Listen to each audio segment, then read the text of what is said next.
Before you spend your hard-earned money on Macy's, you need to hear this because not everything is as smooth as it looks at first glance. Macy's has been around for decades and has built a strong reputation as a major retail brand. But when it comes to the online experience in 2026, things get a bit mixed. On the positive side, the variety is huge. You'll find everything from clothing to home essentials, and sometimes the discounts actually feel worth it, especially during seasonal sales.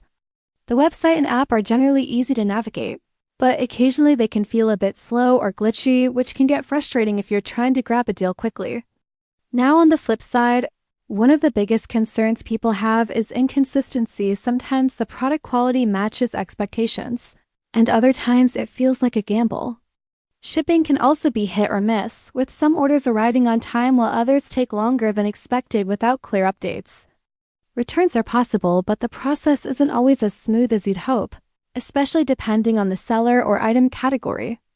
Customer service is another area where experiences vary. Some users get quick help, while others report delays or generic responses. So is Macy's a scam or legit? It's definitely not a scam. It's a real and established company, but it's also not perfect. The key here is to shop smart, check reviews, compare prices, and don't rely blindly on big discounts. At the end of the day, Macy's can be worth it for certain deals, but you need to stay aware and make informed decisions before clicking that buy button.